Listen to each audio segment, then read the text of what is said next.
For 60 years, Hollywood legend Ernest Borgnine kept a dark secret. Behind his infectious smile and larger-than-life performances was a grudge so intense that it nearly consumed him. On set, things went far beyond petty squabbles. There were violent outbursts, sabotage scenes, and an infamous coffee-throwing incident that left someone with second-degree burns. But the biggest revelation? This wasn't just a professional rivalry. It was deeply personal. After decades of silence, the truth about one of Hollywood's most dangerous feuds is finally revealed. Before the fame, the star on the Hollywood Walk of Fame, and the infamous feuds, Ernest Borgnine was just a young man unsure of where he fit in the world. Born Ernest Borgnine in 1917 in Hamden, Connecticut, he was the son of Italian immigrants striving for the American dream. But life had a different path for him, a path that would eventually lead to global recognition. At just 2 years old, his parents separated and his mother whisked him away to Carpi, Italy. There, he spent the next 5 years immersed in Italian culture, speaking only the language. America faded into the background. However, in 1923, his parents reunited and returned to the U.S. But their new life wasn't without change.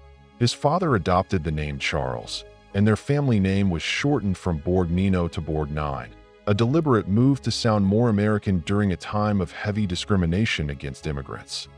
For young Ernest, this shift marked the beginning of a lifelong theme: reinvention. A warrior before he was an actor, unlike many Hollywood stars, Borgnine didn't dream of the silver screen. He was more drawn to sports and physical challenges during his high school years. After graduating in 1935, he enlisted in the U.S. Navy, serving aboard the USS Lamberton for 6 years. But in 1941, just as he was ready to leave the Navy, the attack on Pearl Harbor changed everything. Without a second thought, he re-enlisted and served aboard the USS Sylph, a patrol yacht defending the Atlantic coast. When he left the Navy in 1945, he had earned military honors, survived war, and developed the toughness and discipline that would later define his on-screen presence. He even considered making the Navy his career, but then his mother offered a suggestion that would change the course of his life forever. "You have a strong personality. Why not try acting?" At first, the idea seemed ridiculous. He had no training, no experience, and no clue where to start. Yet, something about the challenge intrigued him. Borgnine dove into the world of acting, enrolling in the Randall School of Drama and later joining the Barter Theater in Virginia. His start wasn't glamorous. In fact, the Barter Theater, founded during the Great Depression, paid actors in vegetables rather than cash. Borgnine worked tirelessly, taking any role he could get. When he wasn't acting, he painted sets, sewed costumes, and even cleaned toilets. One memorable night, he had to chase a live chicken across the stage, only for it to escape into the audience, causing chaos. It was a disaster. But in that moment, Borgnine learned an invaluable lesson: how to improvise, engage the audience, and turn failure into entertainment. That raw, unpolished energy would become his greatest strength. A star on the rise, and an enemy in the making. Borgnine's breakthrough came with a role in The Glass Menagerie, which led to his Broadway debut in Harvey. Hollywood was initially puzzled by him. His face was too rugged for a leading man, too expressive for a villain, and too intense for comedy. Then, in 1953, he portrayed the sadistic Sergeant Fatso Judson in From Here to Eternity. His performance was so brutal that Hollywood finally took notice. But it wasn't until 1955, when he took on the role of Marty, a lonely butcher looking for love, that he shocked the world. The character was the polar opposite of his tough guy image, yet Borgnine's heartfelt performance earned him the Academy Award for Best Actor. Behind the scenes, however, tensions were brewing. A bitter feud developed between Borgnine and one of his co-stars, eventually becoming one of Hollywood's most notorious conflicts. The details remain largely shrouded in mystery, but it was clear that Borgnine never forgave them, carrying the grudge to his grave. The feud that Hollywood tried to bury. The toxic rivalry between Borgnine and his co-star was filled with violent outbursts, sabotage scenes, and even a coffee-throwing incident that left one person severely burned. What made the feud even more shocking was how deeply personal it became. Hollywood did its best to bury the details, but new information continues to surface, finally shedding light on the dangerous conflict that nearly overshadowed Borgnine's career. The legacy of a fighter. Despite his personal battles, Borgnine became one of Hollywood's most respected character actors. His career spanned 6 decades, with iconic roles in films like The Wild Bunch and The Poseidon Adventure, as well as the beloved character of Mermaid Man in SpongeBob SquarePants. Through it all, he remained tough, no-nonsense, and ever ready for a fight, both on and off screen. By 1951, television was still in its early stages, and for struggling actors, any role was a lifeline, even one in a low-budget sci-fi show. For Borgnine, that lifeline came in the form of Captain Video and his Video Rangers. It was a campy, poorly funded show, but it got him noticed. His first significant Hollywood role came in The Whistle at Eaton Falls, 1951, which was far from glamorous but gave him a foot in the door. In 1953, Borgnine's career truly took off. The role that made him and nearly broke him. Borgnine's years in the Navy gave him a commanding presence, making him a natural fit for tough roles. His portrayal of Sergeant Fatso Judson in From Here to Eternity was chilling. The character was a sadistic brute who beat Frank Sinatra's character, Angelo Maggio, to death. The performance was so convincing that Sinatra refused to speak to Borgnine for weeks after filming. Some viewers even sent Borgnine death threats, and the nightmares from the role haunted him for months. But it solidified his place in Hollywood. Just 2 years later, Borgnine took on the role of Marty, the gentle butcher looking for love. It was a complete departure from his previous roles, yet Borgnine's performance was so moving that he won the Academy Award for Best Actor.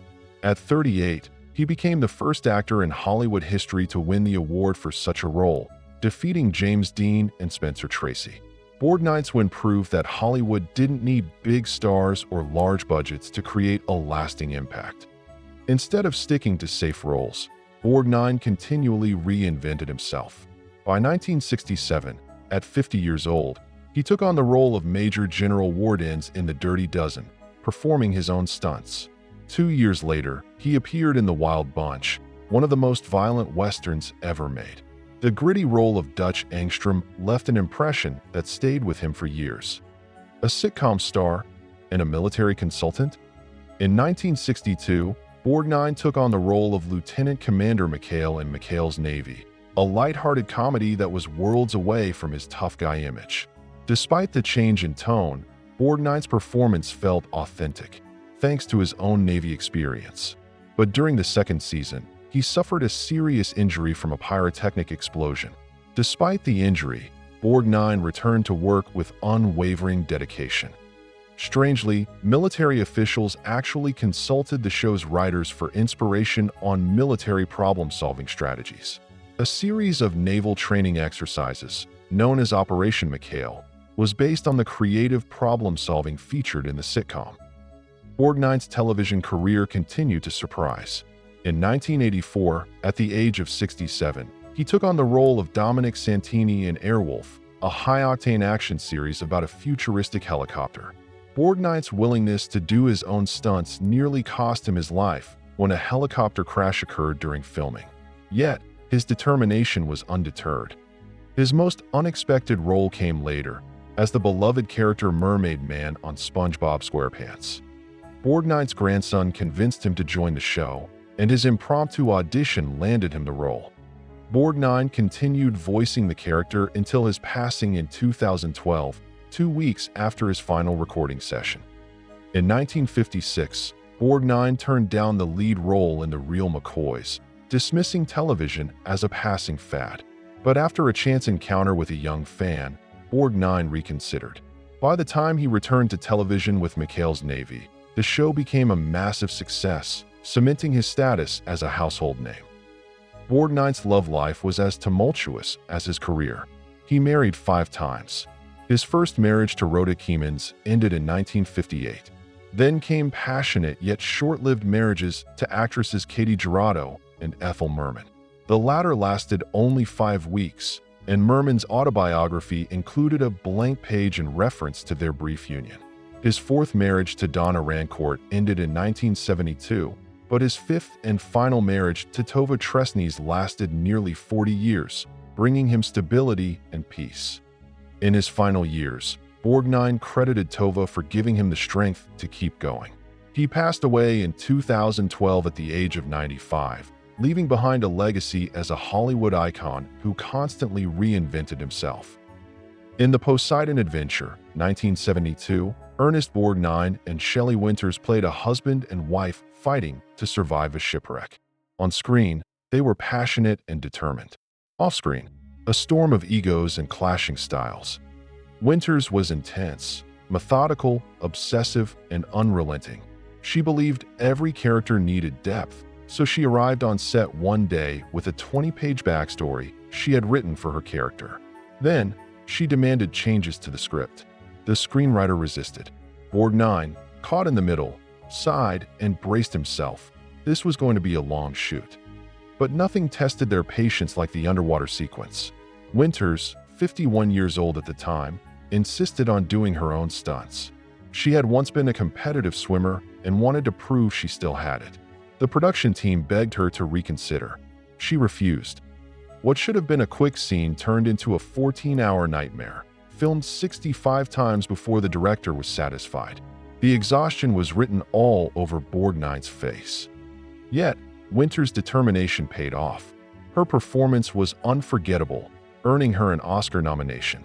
Years later, Borgnine admitted that working with her was both a challenge and a privilege. Difficult? Yes. Unpredictable? Absolutely.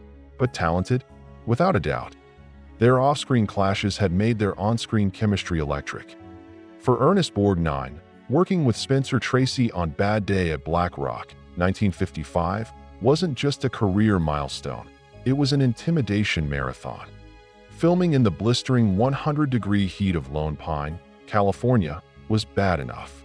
But standing across from Tracy, an acting legend, a two-time Oscar winner, and a man who never stuck to the script, was worse. Tracy didn't just deliver lines. He owned them, twisting them mid-scene, improvising with a confidence that kept his co-stars off balance. Borgnine, still proving himself in Hollywood at 37, wasn't used to that. One day, Tracy threw in an unexpected line. Borgnine froze. The moment was real. It made the final cut. Then came the diner fight scene. Borgnine, built like a bulldozer at 5 feet 9 inches and 210 pounds, was playing a brute. Tracy, slightly taller but much lighter, played a one-armed war veteran who had to take him down using pure skill. The contrast in size made the scene gripping. 14 takes, 7 too real. During one, Borgnine accidentally landed a solid punch to Tracy's jaw. The set went silent. Tracy paused, then shrugged it off like nothing happened. Borgnine, already nervous, started second-guessing himself, messing up more takes. Then Tracy delivered a line that cut deeper than any punch. "You're not only wrong, you're wrong at the top of your voice." It didn't just feel like a line from the script. It felt personal. For the final move, Tracy had to flip Borgnine onto a table with a single-arm judo throw. No stunt doubles, just two exhausted actors pushing their limits. They nailed it at 4:17 p.m. Pure exhaustion and raw tension captured forever on film. Borgnine never forgot that fight, not just because it was one of the best scenes of his career, but because, in that moment, he realized something. Spencer Tracy wasn't just acting. He was teaching. Ernest Borgnine then joined Johnny Guitar in 1954, expecting a routine film shoot. Instead, he found himself in the midst of one of Hollywood's most explosive feuds. Joan Crawford and Mercedes McCambridge weren't just at odds, they were at war. The trouble started when Crawford learned that McCambridge's husband, Fletcher Markle, had once been involved with her. That bit of history set Crawford off, and from that moment on, she made McCambridge's life unbearable. Borgnine witnessed one unforgettable moment when Crawford stormed onto the set, grabbed McCambridge's costumes, and tossed them onto the highway. The crew scrambled to retrieve them before they were lost to the Arizona desert. Despite the turmoil, Borgnine tried to keep his focus on his work, but the tension made it nearly impossible. Crawford and McCambridge couldn't even be in the same room, so their scenes had to be filmed separately. This forced director Nicholas Ray to stitch everything together later, which was frustrating enough. But things only got worse on September 3rd. During a particularly heated moment, Crawford and McCambridge lost control. What started as shouting quickly escalated into swinging fists. Borgnine and co-star Sterling Hayden had to jump in and pull them apart. It was pure chaos. Later, Borgnine called it the most unprofessional behavior he had ever seen. Despite all of this, Crawford never turned on Borgnine. In fact, he got along with her, but he witnessed enough of her fury to know that her temper was uncontrollable. One day, after a bad take, Crawford grabbed a cup of hot coffee and threw it at a young production assistant. The poor guy suffered second-degree burns. Borgnine never forgot that moment. Years later, he recalled that Joan was like a ticking time bomb. You never knew what would set her off. Then there was the time he accidentally walked in on her screaming at a costume designer. Her voice was sharp, her eyes wild. Borgnine didn't speak a word. He simply backed out of the room before she could turn her fury on him. Crawford wasn't all anger, though. On the final day of filming, she surprised the crew with personalized bottles of Pepsi, a gift made possible by her husband, who was the CEO of Pepsi-Cola. This gesture, while small, was her way of showing gratitude. But even that couldn't wipe away the lingering tension. Before leaving, Crawford had one last showdown with McCambridge. She loudly warned her, for everyone to hear, that she would ruin her career. Years later, Borgnine reflected on the experience with a mix of awe and disbelief. Working with Joan was like walking on eggshells while juggling dynamite, he said. She was brilliant, but boy was she scary.